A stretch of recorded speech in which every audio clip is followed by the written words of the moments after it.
Some of the best perks in Fallout 4 are severely underrated. Leave your favorite perks down in the comments. But first off, this isn't a perk that I think everyone's going to think that they need, but once you unlock it and actually put it to use, it's really good, and that's the Aqua Boy, or if you're a female character, it's called Aqua Girl. Assuming you have 5 points in Endurance, or plan on putting 5 into Endurance eventually, it is one of the best and most underrated perks, especially at the beginning of the game, and even more so in Survival Mode. It's actually incredibly good for Survival Mode. The reason that this is so good is because, for one, there is a ton of loot underwater towards the starting point of the game, chests underwater over here, plus just in the water throughout the game in general. But most importantly, you can get across the entire map like Diamond City, which can be a difficultest journey if you happen to run into enemies along the way, but in the water you don't really have that problem and can just follow the river all the way down to the other side of the map. It is the most convenient method of travel by far once you have it unlocked. And with all of the progress that you can make getting loot, discovering locations, and all of that, you can easily make up for the amount of XP for the perk point that you spent on it,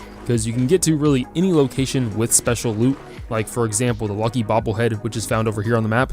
You can follow the river all the way down there and get it. In my best start video, we went over to Vault 81 and purchased the Overseer's Guardian within the first few minutes of the game. You could probably make that even faster if you were to grab this perk and just follow the river down there. On top of that, if you head over to the Old Gullet Hole, you can grab a copy of the Wasteland Survival Guide that the Lone Wanderer made in Fallout 3 to gain a speed boost while swimming. Nice. If you've invested into strength or are pushing more towards a strength type build in general, you might have already unlocked the strong back perk, because I think in that case it's a no-brainer, but people seem to neglect how absolutely insane the final 2 tiers of this perk are. No matter what build you're trying to make happen in Fallout 4, the strong back perk makes investing into strength a really good option and almost makes it so that strength might be the best stat in general that you can use for any build. At first, strong back just gives you 25 carry weight, which most people already know is super helpful. Rank 2 unlocks at level 20 and adds another 25 to that to give you an additional 50 carry weight, still somewhat helpful, but rank 3 is where it starts to get extremely useful, where now you can sprint while over encumbered instead of moving like a sloth, because you went from carrying 224 pounds worth of junk to 225. Now you can actually sprint around and get a speed boost. But rank 4 is what really makes it insane, where now you can even fast travel while over encumbered. So instead of having to drop loot or make multiple trips from your settlements back and forth to traders, you can stock up all of your loot into your inventory and fast travel to wherever you need to go in one trip.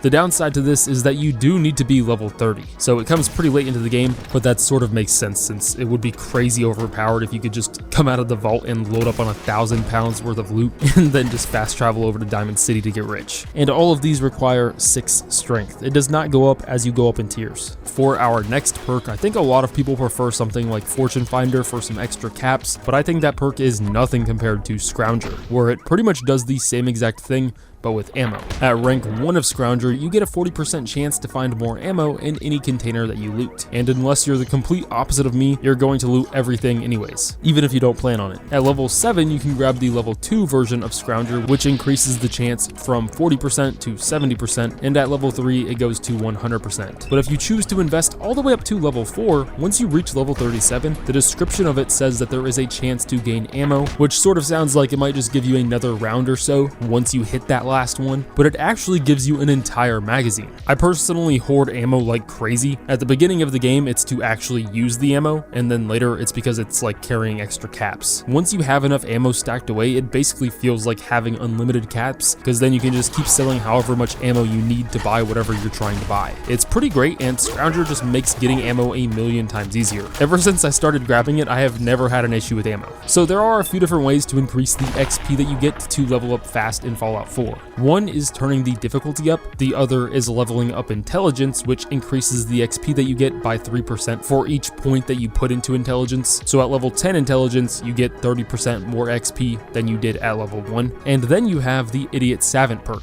I wouldn't say Idiot Savant is necessarily too underrated with people who play the game a lot and have looked into exactly how it works, but for a lot of people who plan on investing into intelligence, they seem to not really want to grab Idiot Savant at all after they read the description. But no matter what your build is, it is totally worth it, since with everything that you do, it gives a chance to earn an XP multiplier. So whenever you complete a quest or do anything, it rolls some imaginary dice and gives you a chance to earn bonus XP. Level 1 of Idiot Savant gives you triple XP, and level 2 gives you 5 times the XP that you would have got. But level 2 can't be grabbed until level 11. So the same thing if you take out an enemy or discover a location, it gives you a chance to earn XP. Pretty much anything that gives you XP, it also gives you a chance to earn either triple or 5 times the XP. But the chance of this happening is lowered for each level that you have into intelligence. The Fallout 4 wiki and a guy a long time ago when the game released made a post on this, breaking down just about everything with this perk. But if you check those out, you'll realize that with the level 1 of the Idiot Savant perk, you have an 11% chance to gain triple XP, which over time averages out to about 22% more XP for everything that you do. And at level 2 of Idiot Savant, that means you're leveling up almost 50% faster.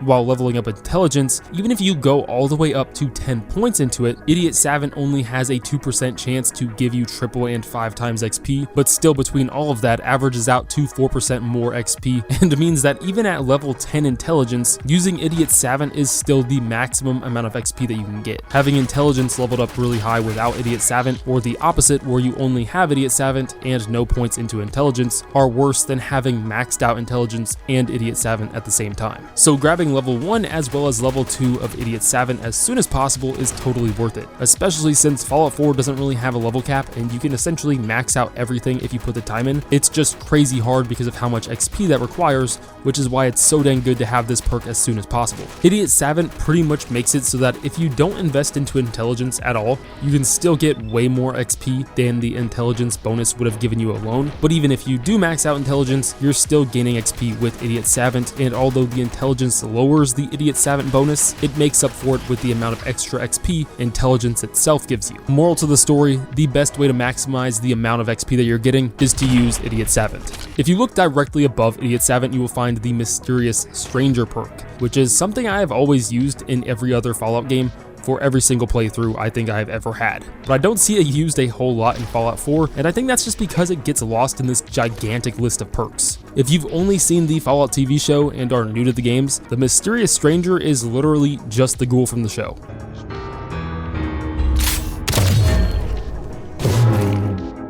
He randomly shows up when you need him the most and destroys anyone. This guy has saved me against Deathclaws, Mirelurk Queens, everything you can think of, and one-shots them. Even the Nuclear Queen. He might not give you some insane buff or something that you couldn't have just done yourself, but he saves you a ton of time and ammo, and in those rare situations where it does seem like all hope is lost, he pops out of absolutely nowhere to save you. I think anybody could benefit from this perk, but especially if you're already spending some points into luck and the VAT skills. And then I've also got sort of a bonus perk, which isn't crazy overpowered or anything.